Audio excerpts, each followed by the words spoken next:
So we've got a long weekend in the UK this weekend, so it's time for one of the bigger jobs, which is to fit the air system and the air assist suspension. I'll show you in a minute why, but Luna's sitting down at the back a lot at the minute, so this is really going to help with comfort, help with roll stability, and it may even give us a bit of levelling ability when we get to a campsite, but we'll just have to see with that. So this is Luna's normal stance, and as you can see, this jounce buffer, can't remember exactly what they're called, is already half compressed by the weight in her. Now I have checked on a weighbridge and she's not overweight on the axles, and it's already this kind of compressed. It does make it a little uncomfortable every time you go over a speed bump because there's very little travel left. So we're going to solve all of this now with some air helper suspension. And the setup we're going for is now airbag here, an airbag there, and we're also adding in a compressor and an air tank.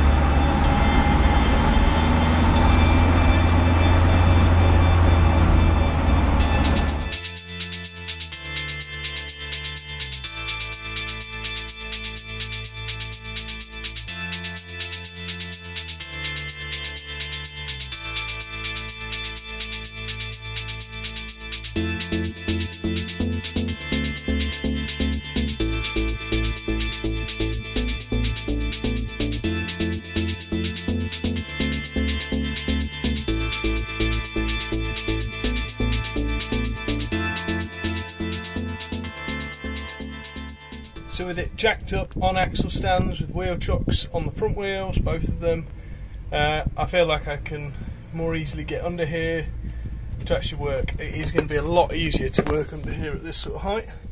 It's crazy that even jacked up that far the axle hasn't come off the ground.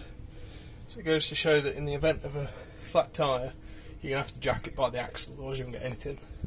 Because that's a really big jack and it still didn't lift it off the ground. So this shows you just what happens to these jounce bumpers if you're driving around on them all the time in that compressed state. They ain't going to last very long. But that's alright, they're going to get replaced anyway because the airbags come with internal ones fitted. There are a number of options of improving the suspension on your van, especially with a camper van that will have a lot in the back of it. One of them is to get extra leaf springs fitted. There's nothing wrong with that, but that's not the route we've chosen. The other option is airbags, and these are Dunlop airbags specifically for this van.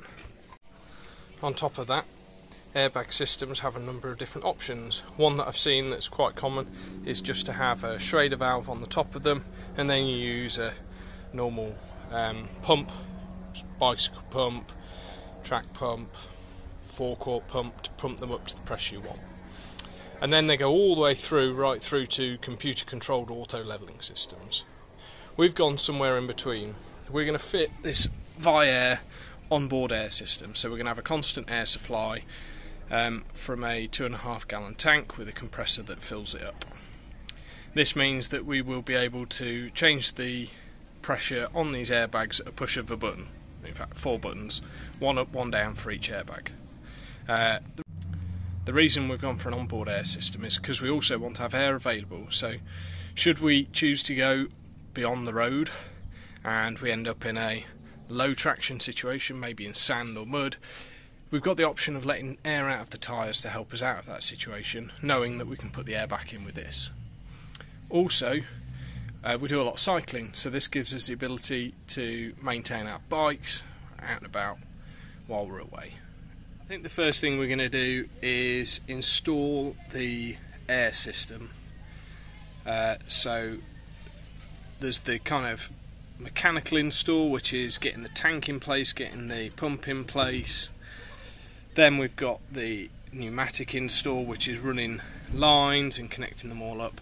And finally we've got the electrical install, so that we get the power to the pressure sensing relay and to the gauge switch so we can turn it all on and off. Hopefully you can just about see my positions. I've marked out, this is the underside of the floor, just behind the spare wheel. So this is the location of the air tank. As it happens, there's a ridge and a groove that we're going to use, but I'm going to make use of that and put the tank at a slight angle, which means that I can put the drain port at the lowest end. There's a couple of little jobs I need to do before we put the tank on, which the hardest one, hopefully the hardest job of the whole lot, fitting these rubber buffers into these holes. I have found some window cleaner stuff is ideal.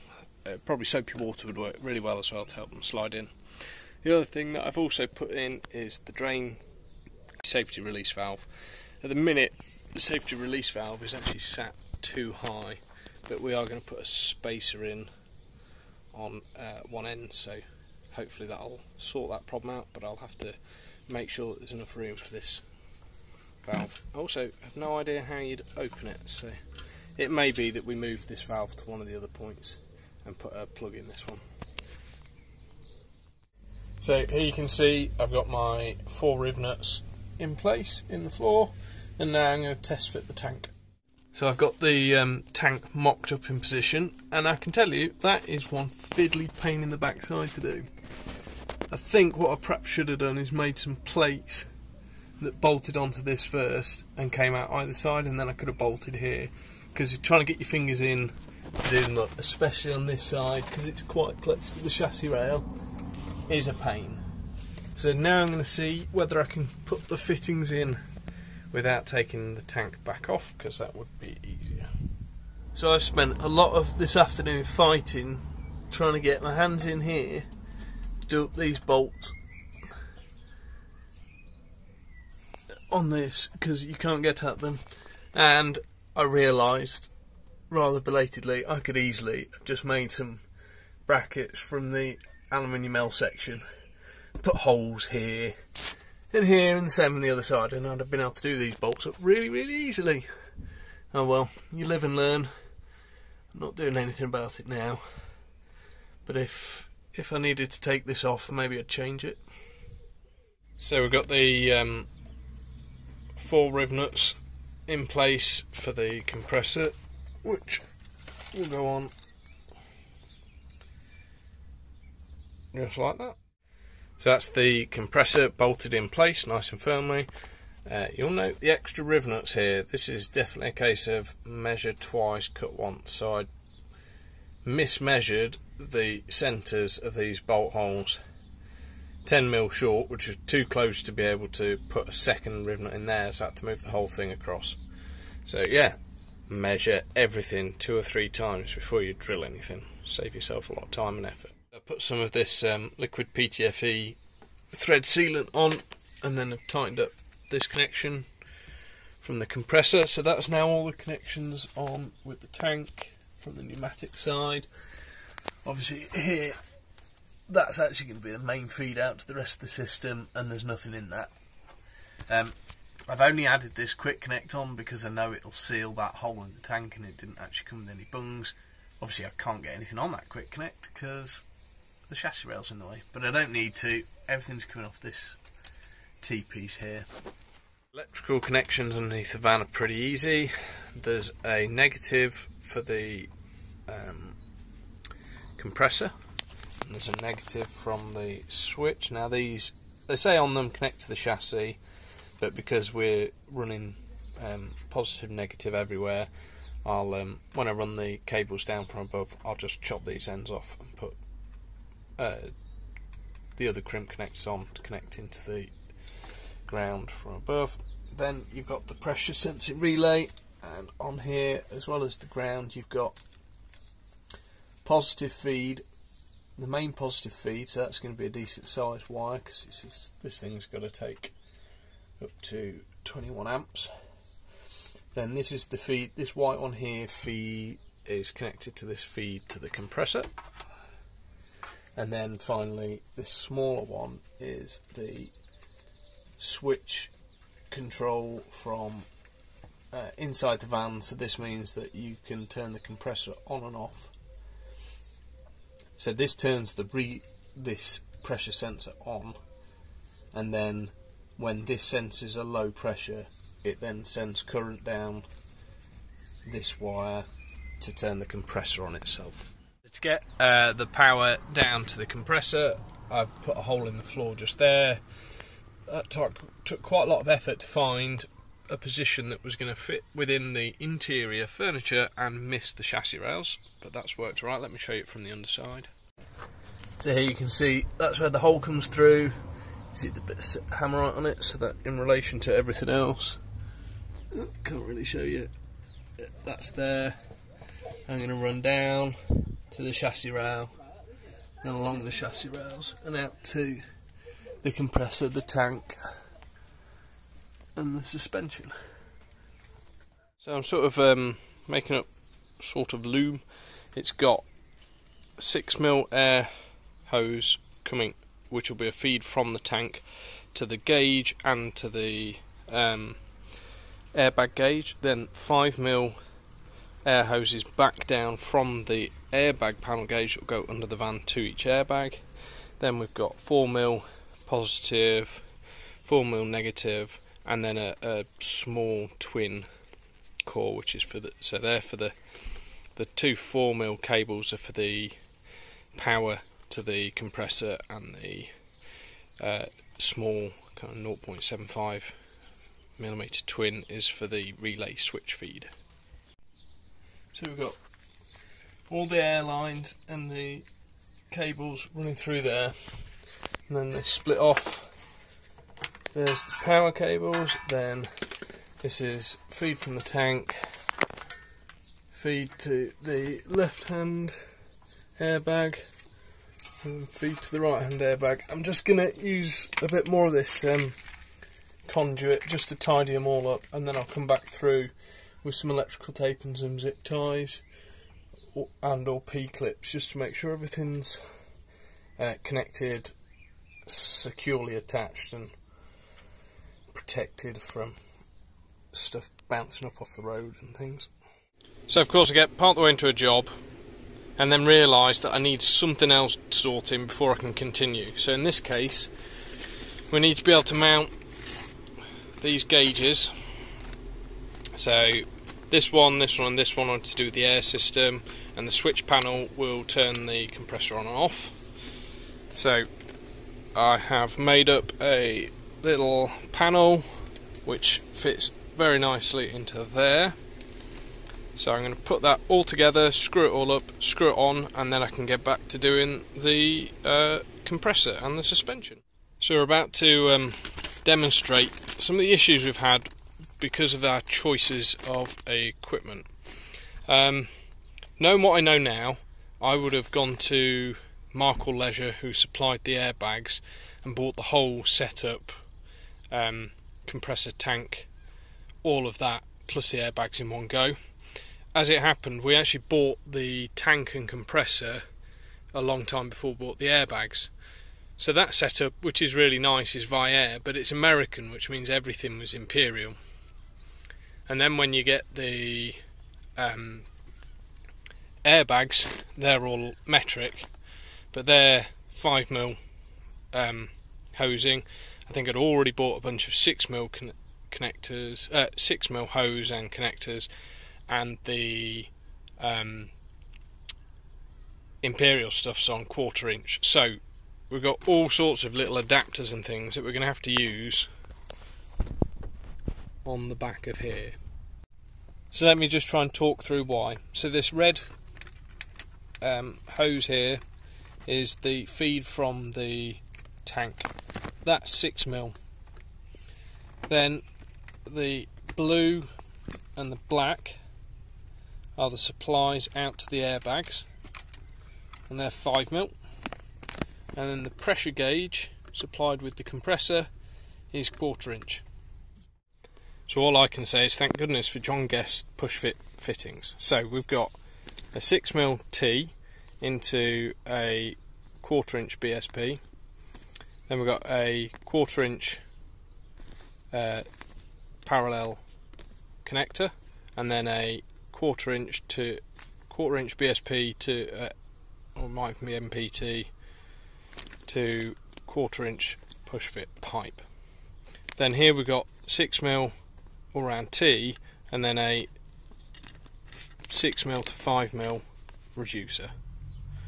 So we're going to put all of this together, connect them all up, and it'll all work leak free, perfect first time. Honest.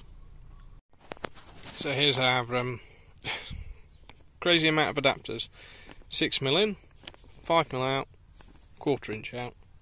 Now I'm going to chop my hoses carefully with a proper pipe cutter and make all the connections on the back of the panels. Doing this and find that it's hard work to get the pipe over the barbed fittings, and just get some boiling water and heat up the end, and that'll soften it, which will help it to, whoops, I'm looking, yeah, it'll help it to slide over that barbed fitting easier.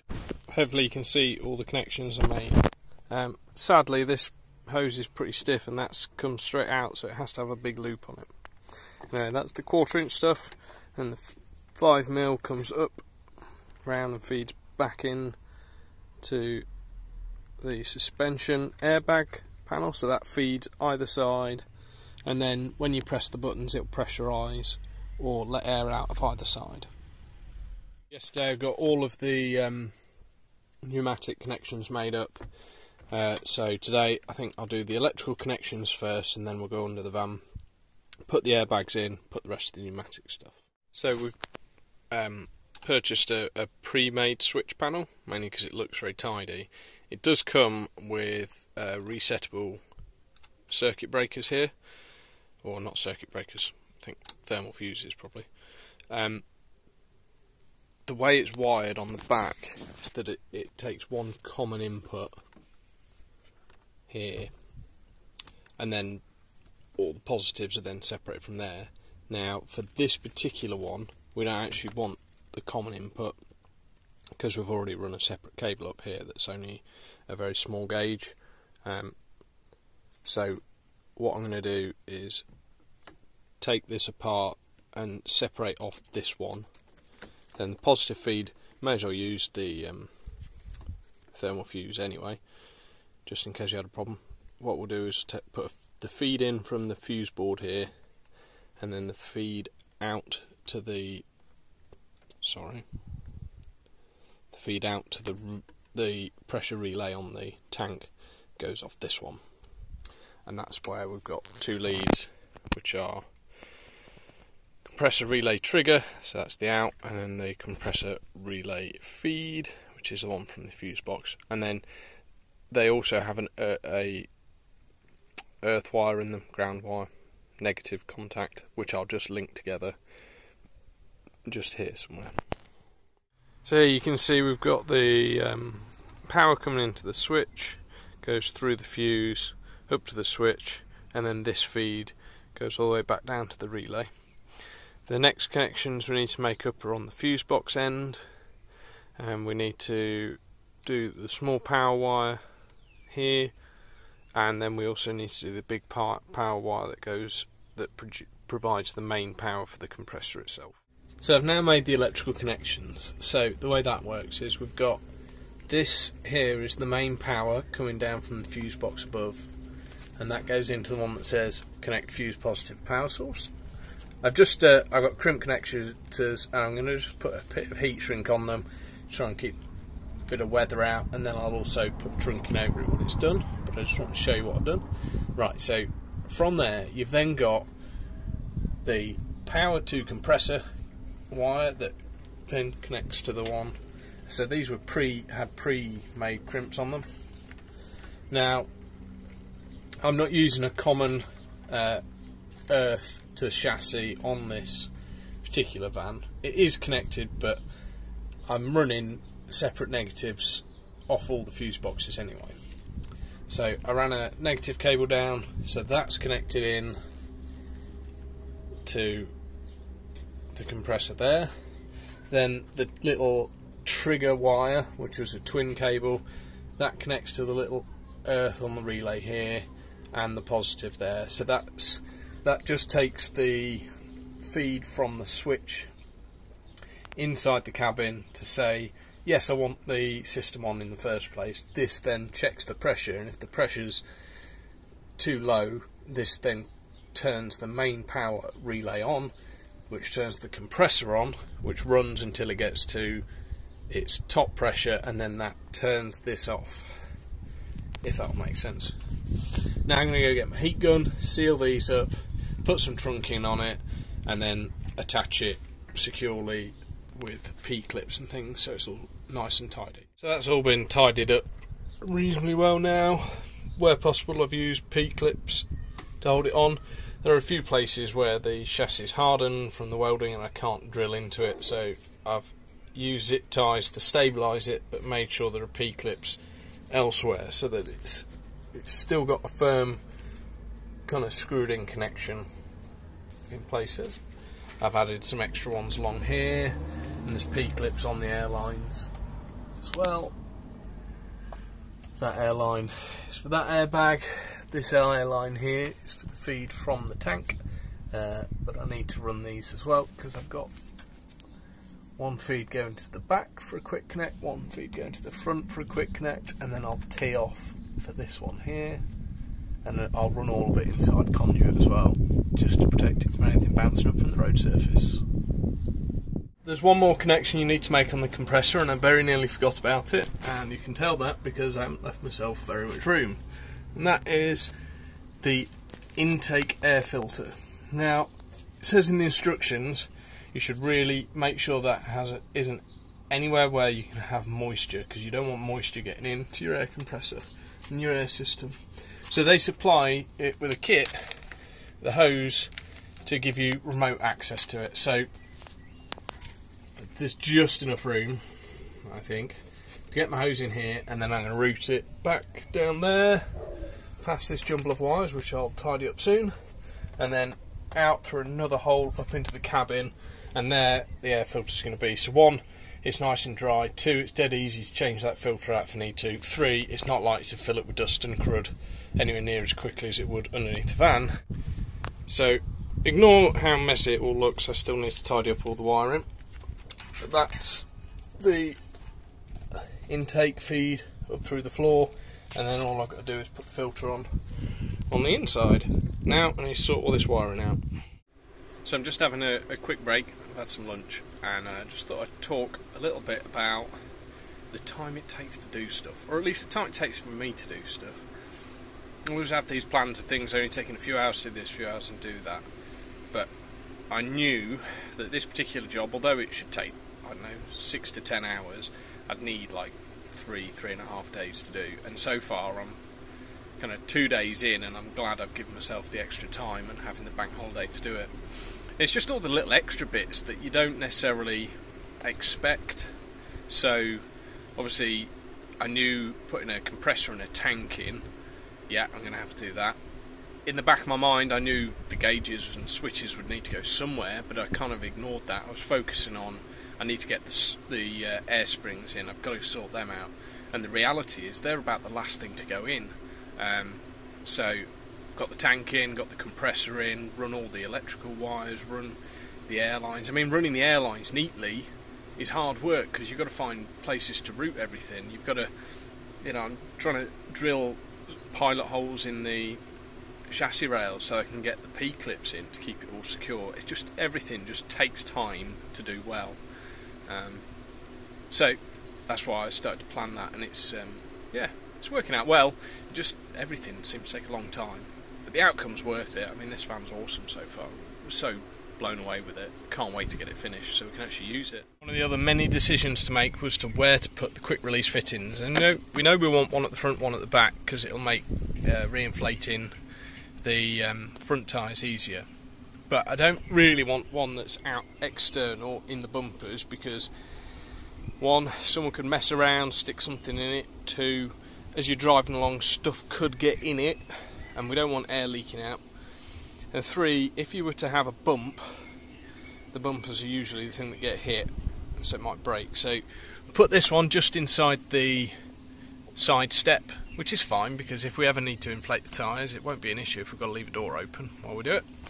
And then let me show you where I've tucked the rear one out the way. the rear one is slightly more vulnerable, but I couldn't find a position inside the back of the van where I could easily get the airline to. So what I've done is just tucked it underneath the bumper. Hopefully you can see that.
So that's the airline ran to the rear quick connect.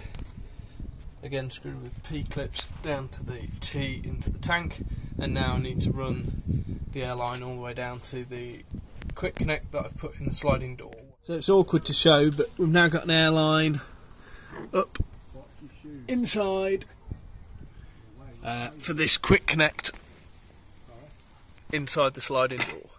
So I've turned it on for the first time, and one of the things I found is it vibrates a lot and makes a lot of noise. But the good news is that's working very nicely. So that's the tank, it's just going past 100 psi. I'll let it pressurise all the way, and then it should turn itself off anyway. Because it's mounted directly to the bottom of the floor, even though it's got rubber bushes on it, it's going to vibrate. So I think we'll just, you know, accept that it's noisy and we won't have it turned on unless we need it. And there we go, the tank is now hit the 145 psi limit as set. Well, looks like it's just gone over 145 psi, and that's what it's set to on the relay. So I left the tank pressurised yesterday and noticed that the pressure dropped from kind of 120 psi to 75 psi overnight.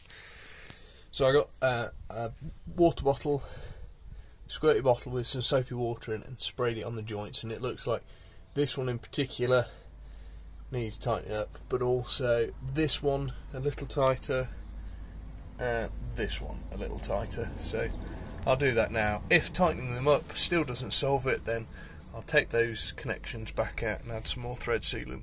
So yesterday we got the compressed air system up and running. That's all commissioned now and working. So today we're moving on to fitting the airbags onto this Ford Transit.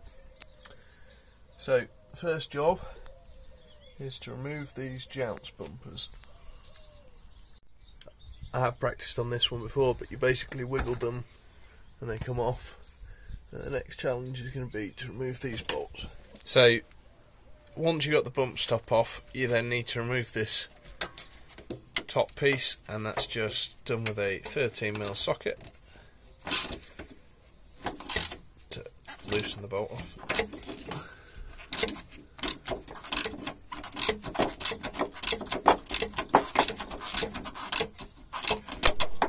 You might find that some of these bolts are a bit stuck, and if you do, a bit of WD-40 will help.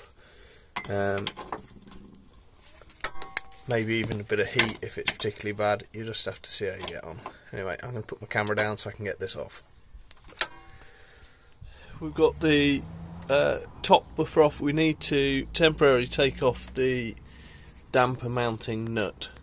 Now, I've already loosened these, and I'm glad I tried, because this one on this side got really stuck and took a significant amount of effort with some WD-40 and a heat gun to get it to loosen. So you might have to do the same, just depends on the age of your van.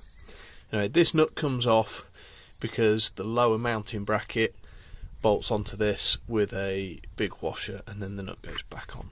So here's the first of the lower brackets in. This is what I had to take that bolt off. There's obviously a big clearance hole for that to suit the tolerances in these axles, but they also supply a really big washer to go over that, so I'm going to install that in a second. Yeah, that's all gone pretty well. You just have to be careful around the wires here, but there's enough room. So yeah, large washer and put the nut back on, but this is all loose at the minute because once everything's set up we need to align the spring with the top and bottom plates. Next up, we used the M10 by 25 and a spring washer to bolt the upper bracket in place. The large flange goes to the outside of the van, so that's going to go.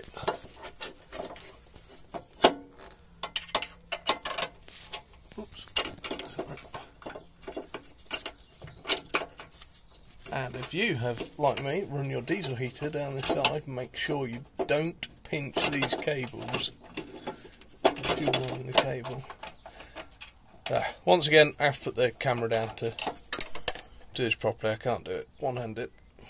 So when you're doing these bolts up, best to use a torque wrench, and the instructions have a table in them of the suggested torque values. So with the brackets, kind of the bottom bracket loosely in place and the top bracket tight sorted, you can then place the air spring in position. These have come compressed with a bung pre-fitted, so I'm just going to loosely put the bolts in the bottom, and then I'm going to take that bung out and extend it, and then I can trim my air hose and attach it to the top. Sorry. I can attach it to this top connector here. I think I've routed my air line on this side on the wrong side of the chassis rail, so I think I need to just go and sort that out first, and then I'll come back and finish this little job here. So I've just added a tiny bit of air using the valve in the cabin just to inflate this so that it's kind of pushes up. I mean, it's loose still, which is ideal. Then I'm going to add the bolts into the top and the bottom, and all of that stays loose until we've got everything lined up properly. Next step is to get the bellows alignment correct. So what it says is to set the ride height at about 18 centimetres. So I've done that, adjusted my axle stands to hold it at that position, let all the airs out the bellows, and now I'm just adjusting them. So that's why there's a big hole in this bracket, so you can adjust that position, and that sets that's how you get the bottom plate parallel with the chassis rail, which I've done already. And then let me show you what it looks like if it's out of line. So if your bellow looks like that, that's wrong. So you need to push them so everything's just square. I'll do these bottom ones up, then I'm going to go from the outside. It's easier to see whether it's square that way. I might be able to check from this side actually. I need to check that it's level this way, do all the bolts up, and then take it off the axle stands and make sure it sits okay. And there she is, sat on her new air springs. This is the maximum pressure, so therefore the maximum height. I'm going to go in. In fact, I'll probably chuck you on a tripod, and then I'm going to let all the pressure out so you can see the difference in height available.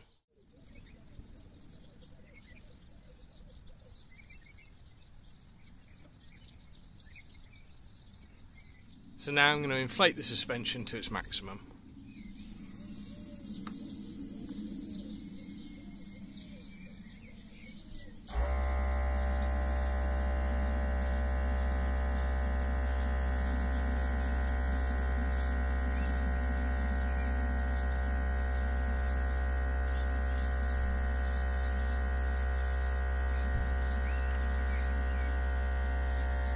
So as you can probably hear there, the compressor has to kick in, so thankfully it's got a tank so it can do most of it, but the last kind of about a bar of pressure it tends to be relying on the compressor to do that. But that's fine, I mean it's actually really quick compared to a lot of the ones I've seen, so I'm really happy with that.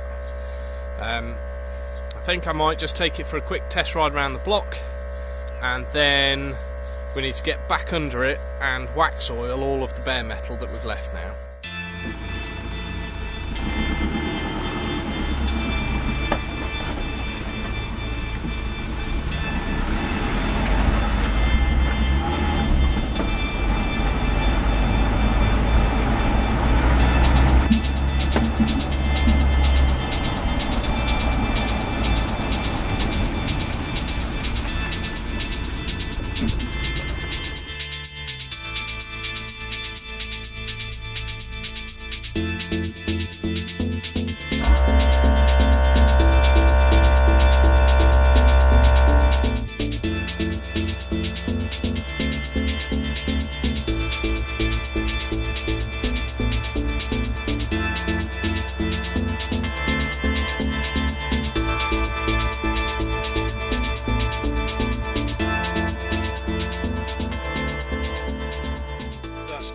Worked brilliantly. I've just taken it out for a drive and it makes such a difference being up off the bump stops.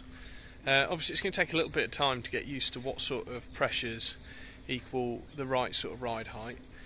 One question remains for us is, do we now need to do something with the front suspension?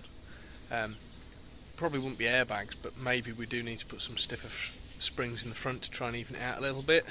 But I need to go away and do some research on that. Last little job now is to get underneath and coat all the metalwork with wax oil, which is the last step in the instructions that came with the suspension.